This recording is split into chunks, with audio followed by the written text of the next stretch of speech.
आपण या ठिकाणी वड्डीमध्ये आलेलो आहे आणि हा केळीचा बुंदा आहे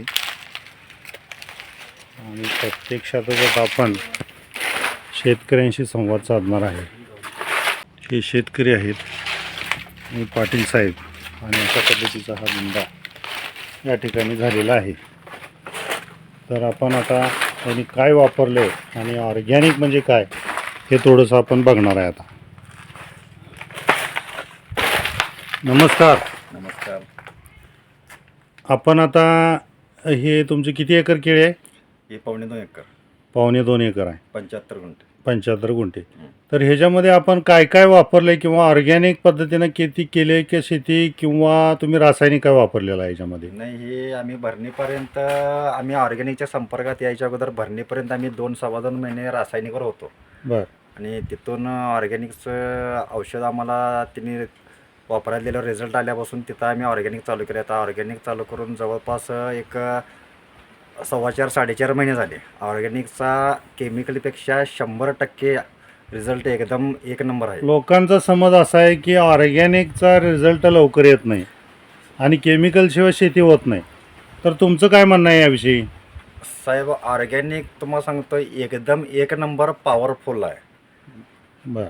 जमिनीची पोत एकदम सुधारलेला आहे. पाण्याचा निचरा बेचरा किती काही वगैरे प्रमाण अगदी व्यवस्थित आहे आणि तुम्हाला काय असेल ते समोरासमोर दिसते ऑर्गॅनिकचा रिझल्ट. झाड साहेब जवळजवळ 11-12 फुटाच्या आसपास गेलेलं आहे. बरं. 6.5 महिने पूर्ण झाले प्लॉटला. बरं. हे पण किती अजून 19 तारखेला 7 महिने पूर्ण होत्यात. बरं. आता घड पडायची पोत चालू आहे. आपले जागी कोकं बाहेर दिसत आहेत. बरं. घडांचं साईज वगैरे कसं वाटते तुम्हाला? साईज सर एक नंबर तुम्हाला सांगतो. आता आजपर्यंत मी 4 वर्ष झालं केळी पिकाच्या ह्या संपर्कात आहे. बरं. पण तुम्हाला सांगतो ऑर्गॅनिकमध्ये आल्यापासून एवढा मोठा रिझल्ट आहे ऑर्गॅनिकचा. तुम्हाला सांगतो भयानक. आजपर्यंत जे 4 वर्ष झालं केळी म्हणजे केमिकलवर जे पिकवत आहे त्याच्यापेक्षा एक नंबर आहे. अच्छा. आणि काळोखी म्हणा किंवा कसं तुम्हाला वाटते याचं? काळोखी सर एक नंबर तुम्हाला सांगतो. बरं. बाकीचे रोग वगैरे काय तुम्हाला वाटतात? रोग प्रतिकारक शक्ती म्हणा हे सगळंच एक नंबर आहे व्यवस्थित. बरं बरं. आज तारीख किती आहे? आज तारीख आहे 13/1/2025. पाटील साहेब, तुमचं काय अनुभव वाटते? तुम्ही आता कन्सल्टंट म्हणून काम करताय विनस इंडो लाईफमध्ये या कंपनीमध्ये. मी 12 ते 13 वर्ष झालं कन्सल्टिंग करतो या. ओके. आता तुमच्या कंपनीत येऊन मी जवळजवळ 3 वर्ष झाले. अच्छा. 3 वर्षातनं मला जे काय अनुभव आला ऑर्गॅनिक कंपनीचा आणि रासायनिक खतांचा, त्याच्यापेक्षा युनिव्हर्स इंडो लाईफ ह्या कंपनीचं एवढं टेक्निकल जबरदस्त आहे की आजपासून मी 13 वर्षामध्ये किंवा 14 वर्षामध्ये मी बघितलेलं असं टेक्नॉलॉजी आहे. आणि पिकंसुद्धा ऑर्गॅनिकवर येतात ही खात्री पटली मला 101%. बरं. मग ऑर्गॅनिकचा उपयोग किंवा वापर त्याचा योग्य पद्धतीने जर केला तर आपला रिझल्ट कसं, शेतकरी काय त्यांचं म्हणणं आहे शेतकऱ्यांचं? प्रत्येक शेतकऱ्यांचं म्हणणं आहे की जो ऑर्गॅनिकवर बेस जे आतापर्यंत त्यांनी वापरलं 6 महिने 9 महिने वर्ष 2-2 पिकं गेलेले आहेत, ती सगळी शेतकरी पॉझिटिव्ह झाले आहेत की येऊ शकतात. ही 100% त्यांना ही खात्री पटलेली आहे. बरं. आणि सर दुसरी गोष्ट म्हणजे रासायनिक खतापेक्षा ऑर्गॅनिक खताचा खर्च 25% कमी आहे. रासायनिक जर 1 लाख रुपये खर्च येत असेल तुम्हाला सांगतो 70,000च्या आसपास आपला ऑर्गॅनिकमध्ये रिझल्ट 100%. जेवढा केमिकलला येत नाही. केमिकलचा एखादा डोस जरी चुकला तर झाडावर ते गुण दाखवते.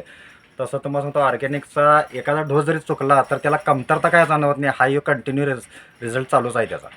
बरं. शेतकऱ्यांना तुम्हाला काय सांगायचं आहे याच्यावरनं ऑर्गॅनिक? साहेब, शेतकऱ्यांना मला आवर्जून एवढं सांगायचं आहे की आपण मुलकाच्या महागाईची खतं तुम्हाला सांगतो आणून रानात घालून रानाची पोत बाद करून आपण जे केमिकल वाईज जे तयार करतो शेवटी कसं आहे खत बीत आणलं बिणलं आपण टाकायला लेबर माणसं इकडं तिकडे जे खर्च आहे तो काहीच नाही आहे सर. अगदी योग्य रीतीनं ड्रिप सोल्युबलमधली खतं आहे त्यांची एक नंबर ऑर्गॅनिक आहे. काही साईड इफेक्ट नाही माणसाला, काही नाही. रासायनिक खतात तसं काही नाही आहे. बरं. औषध फवारणी करताना वगैरे तुम्हाला त्रास होतोय किंवा काही असं वगैरे त्रास काय? नाही. औषधाचा तुम्हाला सांगतो जे त्याचा गुणधर्म आहे अगदी फिल्टर पाण्यागत आहे. तोंडातनं पिलं तरी काही फरक पडत नाही. ओके. ठीक आहे. मग आता शेतकऱ्यांना तुम्ही काय सांगू इच्छाल की ऑर्गॅनिक आणि विनस इंडो लाईफ यांचं नातं कसं आहे? ऑर्गॅनिक आणि एक विनस इंडो लाईफचं नातं हे तुम्हाला सांगतो एक माईल एकरागत आहे. अच्छा. बरं. आता मग शेतकऱ्याने आपलं औषध वापरायला हरकत नाही, पण तुमचं उत्पन्न आता किती प्रमाणात वाढेल असं तुम्हाला वाटते? साहेब, 4 वर्षाच्या अनुभवात मी मागाशी पण एकदा बोललो, माझ्या अपेक्षेनं एवढं उत्पन्न मला मिळेल ह्याची 100% खात्री आहे. बरं. बरं. आता आपण दुसरा पुढचा प्रयोग केला आहे की आपण आपलं एक खोडवा आहे, आता खोडव्याचा एक आपण व्हिडिओ वेगळा बनवणार आहे. हं. तर खोडव्यामध्ये आपण 2-2 पिल्ली ठेवलेली आहेत. होय बरोबर आहे. तर त्याविषयी तुम्हाला काय वाटतंय किंवा कशा पद्धतीनं आपण ते चेंजेस केले किंवा आपण जास्त झाडांच्या संख्येतनं घड आपण घ्यायचे आहेत, होय.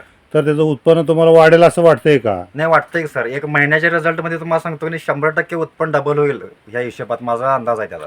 बरं, याचा अर्थ आपण पिल्ल्यांची संख्या आपण वाढवल्या, म्हणजे जवळजवळ एका जवळजवळ माझ्या 1.25 एकरात 1750 रुपये होती. आता आम्ही तुम्हाला सांगतो 3,500 रुपये आहेत आमची बरं खोडव्याची. म्हणजे ते पण दोन्ही रोपांची उंची बिंची साईज एकसारखी आहे, अगदी व्यवस्थित. बरं, आता आपण तो पण व्हिडिओ बनवणार आहे हं. थोड्या वेळात. हं. आणि त्यानंतर आपण पुढील विजिटसाठी जाऊया.